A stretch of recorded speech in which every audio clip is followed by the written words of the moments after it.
Drivers over the age of 70 in the UK could be banned from roads if they fail compulsory eye tests under a planned shake-up of driving laws. The change is expected to be included in a new government road safety strategy in the autumn. The proposals could also include lowering the drink-drive limit in England and Wales to bring it in line with Scotland. Our transport correspondent Simon Browning has more. Peter Westwell was hit and killed by a motorist with a history of eye problems, who'd been told by medical experts he shouldn't drive. Friends Grace Foulds and Marie Cunningham were hit and killed by a driver who struggled to see his steering wheel. This tragedy was not inevitable. It was entirely avoidable.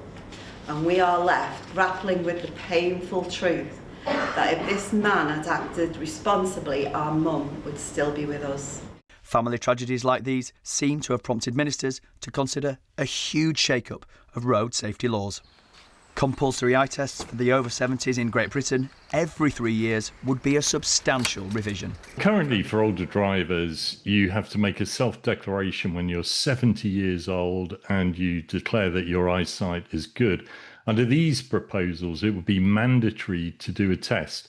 I think it is debatable whether 70 is the right age, because really 70 is the new 50. Last year, more than 1,600 people died in road traffic accidents. Almost 28,000 were seriously injured, the equivalent of one casualty every 18 minutes. Nearly a quarter of fatalities in that period were aged 70 or over. The number of drivers aged over 60 involved in collisions where someone is killed or seriously injured on Britain's roads has increased by 47% since 2010. Campaigners say as we age, our eyesight can deteriorate without us being aware. We know that it is particularly a problem when we get to around the age of 70. I did a freedom of information request for all the notifications of the police to the DVLA over the last 10 years, and we've really seen that when we get to the age of 70, that seems to be the age where more revocations seem to happen. This is the biggest shake-up to our driving laws for decades, and that's because this is what the public have been telling us that they want. They want us to be taking action. They feel like the time is right for us to review these laws because they haven't been reviewed in such a long time, and this is just one element of that. Other updates that could be included: reducing the drink-drive limit in England and Wales to be in line with Scotland to stop people getting behind the wheel after a single drink.